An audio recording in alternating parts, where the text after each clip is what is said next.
नमस्कार दोस्तों। यूएस के अंदर एक बहुत अनयूजुअल चीज हुआ है और वो ये है कि जो इन्फ्लेशन है वो 30 साल के हाई पर चला गया है। यहां पर आप देख पाओगे Biden says inflation top priority as US prices hit 30 year high. अब आप में से कई लोग सवाल पूछ सकते हैं कि मैंने इसको अनयूजुअल क्यों बोला, क्योंकि भारत के अंदर अक्सर आपको देखने को मिलता होगा कंज्यूमर प्राइस इंडेक्स आप देखते होगे तो 6%, 7%, 8% इस तरह के भी कई बार हमें देखने को मिलते हैं। अभी आजकल 5-6% के आसपास चल रहा है। लेकिन यूएस के अंदर आपको समझना है कि वो एक डेवलप्ड इकोनॉमी है। वहां पर जो जीडीपी ग्रोथ है वो बहुत ज्यादा आपको देखने को नहीं मिलता है, 2%, 3%। तो जिस हिसाब से जीडीपी ग्रोथ होता है उससे नीचे ही हम यहां पर इन्फ्लेशन को यूजुअल देखना चाहते हैं। तो अगर आप सोच के देखो कि आज के डेट में यूएस के अंदर भारत से भी ज्यादा इन्फ्लेशन है तो ये एक थोड़ा सा डेंजरस टाइम आप कह पाओगे, मतलब वहां की इकोनॉमी के लिए थोड़ा सा खतरनाक हो सकता है ये। लेकिन क्या ये उतना ज्यादा खतरनाक है जैसे 1970s में जैसा स्टैगफ्लेशन जैसा मामला देखा गया था?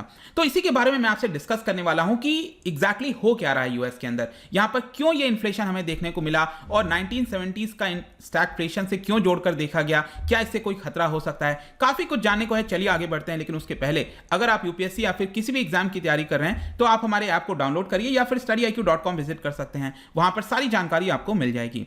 चलिए देखते हैं एग्जैक्टली यहां पर हो क्या रहा है, हम इसकी चर्चा कर क्यों रहे हैं।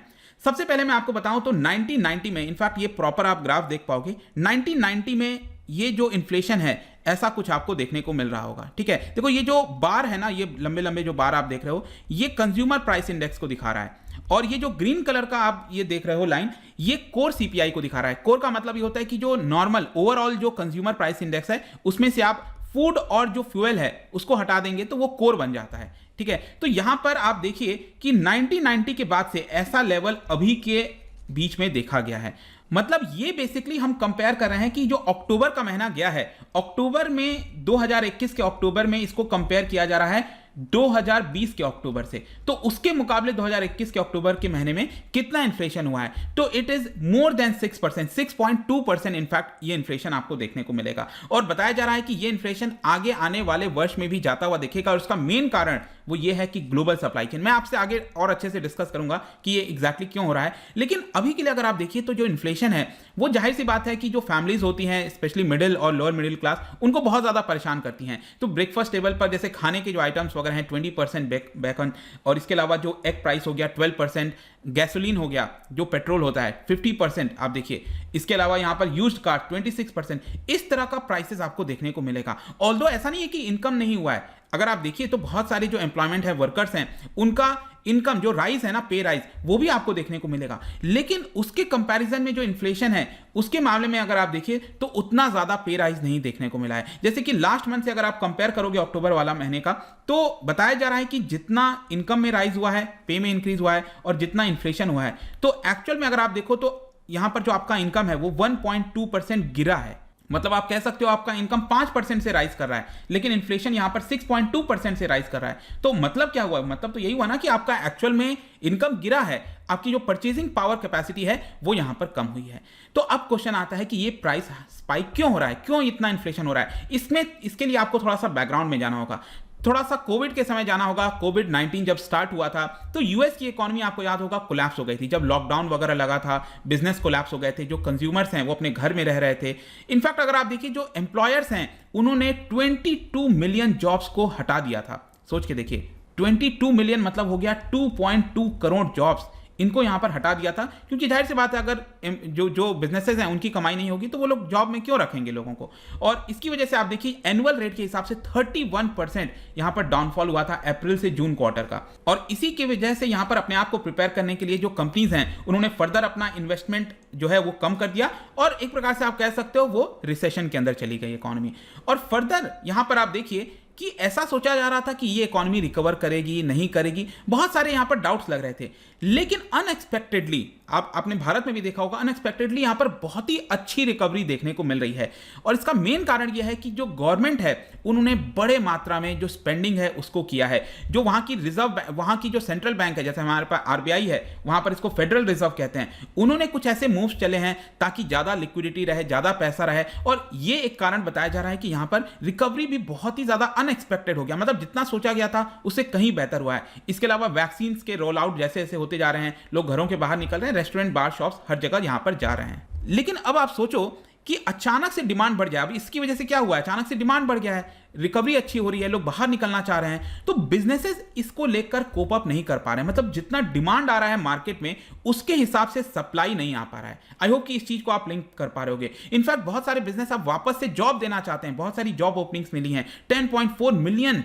आप सोचिए इतना जॉब वगैरह अकेले अगस्त के महीने में यहां पर बताया जा रहा था। तो जो ऑर्डर्स आ रहे हैं कस्टमर से उसको मीटअप नहीं किया जा पा रहा है। इसके अलावा यहां पर जो पोर्ट्स हैं, फ्रेट यार्ड्स हो गए, वो हैंडल नहीं कर पा रहे हैं ट्रैफिक को। ग्लोबल सप्लाई चेन हो गया, चाइना, इंडिया, भारत, ये हर एक चीज लिंक्ड है, वो यहां पर नहीं मिल पा रहा है। भारत में आपने सुना होगा कार वगैरह, उनके पास चिप्स वगैरह नहीं मिल पा रहे हैं, कार की प्रोडक्शन उतनी अच्छे से नहीं हो पा रही है। तो ये जो ग्लोबल सप्लाई चेन है वो बहुत स्लो पेस पर चल रहा है। तो जाहिर सी बात है, नॉर्मल सिंपल इकोनॉमिक्स क्या कहता है कि अगर आपका सप्लाई मीट नहीं हो पाएगा, डिमांड बढ़ते जा रहा है, तो यहां पर जाहिर सी बात है उसका कॉस्ट बढ़ेगा, और वो कॉस्ट कंपनीज किसके ऊपर ट्रांसफर करेंगी, कंज्यूमर के ऊपर। और यही चीज हुआ है जिसकी वजह से अचानक से इतना बड़ा आपको प्राइस राइज देखने को मिलेगा। I hope this thing is clear. लेकिन मैं आपको बता दूं कि यहां पर बहुत सारे जो इकोनॉमिस्ट हैं वो यूएस गवर्नमेंट को अब ब्लेम कर रहे हैं, उनकी पॉलिसीज को ब्लेम कर रहे हैं। जाहिर सी बात है कि ये पैंडेमिक के बाद जो अचानक से रिकवरी आई है उसकी वजह से थोड़ा बहुत इन्फ्लेशन आना था, लेकिन यहां पर कई सारे पॉलिसी मेकर्स का कहना है कि यूएस गवर्नमेंट ने अपना जो पॉलिसी है उसको मिसगाइडेड तरीके से इंप्लीमेंट किया है। कहने का मतलब यह है कि जो पॉलिसी यूएस सरकार लेकर आई थी वो किरोसिन का काम किया है, मतलब आग ऑलरेडी लगी हुई है, आप उसमें और ज्यादा तेल छिड़क रहे हो। ऐसा मैं क्यों बोल रहा हूं कि ऐसा पॉलिसी मेकर्स का कहना है कि जो गवर्नमेंट है उन्होंने कोविड के समय बहुत ही ज्यादा स्पेंडिंग कर दिया था। अब स्पेंडिंग में भी क्या है ना, आप सही तरीके से स्पेंडिंग करो, जैसे कि इंफ्रास्ट्रक्चर के ऊपर, जॉब्स प्रोवाइड करो, उस तरह की स्पेंडिंग करोगे तब तो ठीक है। लेकिन आपने स्पेंडिंग क्या किया, $1.9 ट्रिलियन का, आपको याद होगा कोरोना वायरस रिलीफ पैकेज लाया गया था यूएस के द्वारा, और उसके अंदर ये लोग क्या कर रहे थे, हर एक हाउस होल्ड को फ्री में पैसा दे रहे थे। अनएम्प्लॉयमेंट की वजह से 1400 यहां पर डॉलर एक प्रकार से हर एक हाउस होल्ड को मार्च के अंदर दिया गया। तो ये जो फ्री में ऐसा पैसा एक प्रकार से डाला गया है लोगों के अकाउंट में, ये एक बहुत बड़ा इन्फ्लेशन का काम कर रहा है। क्योंकि यहां पर बोला जा रहा है कि यूरोप के अंदर भी तो सप्लाई चेन की प्रॉब्लम है, पूरे विश्व में, ऐसा तो है नहीं कि सिर्फ यूएस के अंदर सप्लाई चेन की प्रॉब्लम है। यूरोप में अगर आप देखो वहां भी देखने को मिलेगा, लेकिन वहां पर इतना इन्फ्लेशन नहीं है क्योंकि वहां पर इतने ज्यादा तरीके से पैसे को नहीं बांटा गया। और इसलिए मैं यहां पर इनफैक्ट भारत का भी यहां पर आपसे जिक्र करूंगा कि मैंने जहां तक इकोनॉमिक्स पढ़ी है, जो भी कुछ देखा, तो इसमें यह भी चीज समझ में आ रहा है कि भारत सरकार ने भी अपना सूझबूझ से काम लिया। आपको याद होगा कोविड वगैरह के समय बहुत चर्चा चल रही थी, बहुत सारे इकोनॉमिस्ट बोल रहे थे सरकार को और स्पेंड करना चाहिए, बहुत सारा पैसा देना चाहिए, ये होना चाहिए। लेकिन सरकार का उसमें कहीं ना कहीं कहना था कि देखिए हम स्पेंडिंग करेंगे, खर्च करेंगे, लेकिन अनकंट्रोल तरीके से नहीं करेंगे। और वो कहीं ना कहीं अब आपको ये रिफ्लेक्ट हो रहा है अगर हम यूएस के साथ इसको कंपेयर करें कि यूएस में जिस तरह की इन्फ्लेशन हुई है उसका मेन कारण यही बताया जा रहा है कि जिस प्रकार से स्पेंडिंग हुई है, फेडरल रिजर्व का डिसीजन हुआ है, वो एक बहुत बड़ा कारण है। और भारत के अंदर अगर ऐसा होता तो आप भी हमारे यहां पर इन्फ्लेशन 12%, 15% इस तरह का भी देखने को मिल सकता है। क्योंकि अगर यूएस में 6% है तो जाहिर सी बात है भारत में और कहीं ज्यादा आपको देखने को मिल सकता है। और ये सारी चीजें आप देखिए, जो बाइडेन ने इसको एक्सेप्ट भी किया है, एक्नॉलेज किया है और कहा है कि इसकी वजह से जो अमेरिकन हैं उनको हर्ट हो रहा है और मेरी टॉप प्रायोरिटी ये है कि इसको हम रिवर्स करेंगे। और अब जब आपको याद होगा रिसेंटली एक $1 ट्रिलियन का इंफ्रास्ट्रक्चर पैकेज लाया गया। लेकिन ये जो स्पेंडिंग मैंने आपको बताया सही तरीके से करना है, स्पेंडिंग करो लेकिन इंफ्रास्ट्रक्चर बनाने में, सप्लाई चेन का जो बॉटलनेक से प्रॉब्लम है उसको मीट करने में, तब यहां पर आपका इन्फ्लेशन कुछ हद तक कंट्रोल में आ सकता है। अब क्वेश्चन ये आता है कि कब तक ये इन्फ्लेशन जारी रहेगा। देखिए जहां तक इसका सवाल है तो यही बोला जा रहा है कि जब तक डिमांड इतनी ज्यादा बनी रहेगी और सप्लाई मीटअप नहीं हो पाएगा तो ये बनता रहेगा। जहां तक जॉब मार्केट की बात है वहां पर जॉब्स ऐड होते जा रहे हैं, तो स्पेंडिंग पावर बढ़ रही है लोगों की। तो जरूरी यहां पर यह है कि जो सप्लाई चेन में प्रॉब्लम है उसमें सुधार किया जाए। जब तक यहां पर सुधार नहीं होगा आपको ये इन्फ्लेशन आगे आने वाले समय और एटलीस्ट अगले साल तक तो देखने को मिलेगा ही मिलेगा, ऐसा अभी के लिए बता दिया गया है।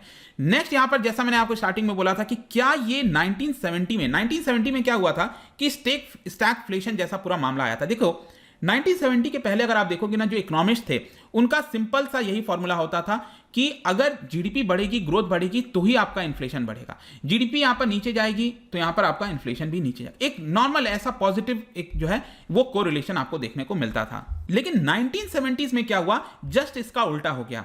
कहने का मतलब है कि एक तरफ इन्फ्लेशन बढ़ रहा है, इकोनॉमी आपकी नीचे जा रही है। मैंने आपको क्या बोला कि पहले ये पॉजिटिव होता था लेकिन इकोनॉमी नीचे जा रही है, लेकिन उसके बावजूद भी इन्फ्लेशन ऊपर जा रहा है। तो ये डबल बर्डन हो सकता है कि आपका एक तो इनकम नहीं बढ़ रहा है, इकोनॉमी इंप्रूव नहीं हो रही है, एम्प्लॉयमेंट नहीं मिल रहा है, लेकिन दूसरी तरफ यहाँ पर इन्फ्लेशन बढ़ता जा रहा है। अब देखना कई लोग शायद जो है अगर आप देखोगे तो कुछ लोग कहेंगे सर ये अनएम्प्लॉयमेंट होता है। देखो दोनों तरह से आप कह सकते हो, इन्फ्लेशन राइज हो रहा है, इकोनॉमी नीचे जा रही है, या फिर एम्प्लॉयमेंट नीचे जा रहा है, मतलब अनएम्प्लॉयमेंट बढ़ रहा है, आप ये भी कह सकते हो। एक ही बात है, इकोनॉमी नीचे जाने का मतलब क्या, जाहिर सी बात है ना कि प्रोडक्शन नहीं हो रहा है, तो एम्प्लॉयमेंट भी आपका ऑटोमेटिकली रिड्यूस होगा। तो वो दोनों चीजें आप देख सकते हो। लेकिन आपको समझना है कि 1970 वाला जो प्रॉब्लम था वो आज आप शायद नहीं देख रहे होगे, क्योंकि आज के डेट में अगर आप देखिए इन्फ्लेशन हो रहा है तो थोड़ा ऐसा तो है नहीं कि यहाँ पर इकोनॉमी एकदम नीचे जा रही है। मैंने अभी आपको बताया इकोनॉमी इंप्रूव हो रहा है, जो बिजनेसेस हैं वो और लोगों को हायर कर रहे हैं, तो वो थोड़ा सा डिफरेंट वाला मामला था 1970 वाला, वो अभी के लिए तो मुझे दिखता हुआ नहीं दिख रहा है।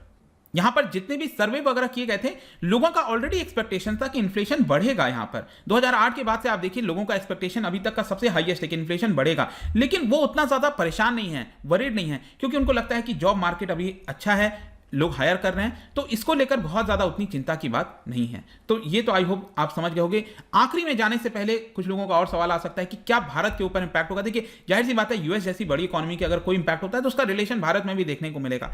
स्पेशली यहां पर मैं स्टॉक मार्केट की बात करना चाहता हूं, सेंटीमेंट को थोड़ा सा नुकसान कर सकता है, और स्पेशली अभी आप देखो कि पिछले कुछ दिनों से स्टॉक मार्केट में थोड़ा सा करेक्शन यहां पर आया है। अपने हाई पॉइंट से अगर आप देखिए 61,000 को ऊपर क्रॉस कर गया था, 62,000 की तरफ बढ़ रहा था, लेकिन ये अभी थोड़ा सा आपको करेक्शन देखने को मिलेगा, और उसका यही कारण बताया जा रहा है। इसमें होता क्या है ना बेसिकली कि जब भी वहां पर इन्फ्लेशन हो रहा है तो सेंटीमेंट वो हो रहा है, और इसकी वजह से क्या हो सकता है कि डर रहता है कि फेडरल रिजर्व जो रेपो रेट वगैरह है, जो वहां का रेट वगैरह है, उसको बढ़ा दे। इसकी वजह से क्या होगा, जो फॉरेन पोर्टफोलियो इन्वेस्टर्स हैं, जो पैसा अपना भारत के अंदर लगा रहे थे, वो पैसा विड्रॉ करने लग जाते हैं। और अगर आप स्टॉक मार्केट में इंटरेस्टेड रखते हो, आपने देखा होगा कि फॉरेन पोर्टफोलियो इन्वेस्टर्स पिछले एटलीस्ट 1-2 हफ्ते से तो मैं देख रहा हूं कि वो लोग अपना काफी बड़ा पैसा विड्रॉ करते जा रहे हैं। तो ये उसका रिलेशन आपको डायरेक्टली यहां पर देखने को मिलेगा।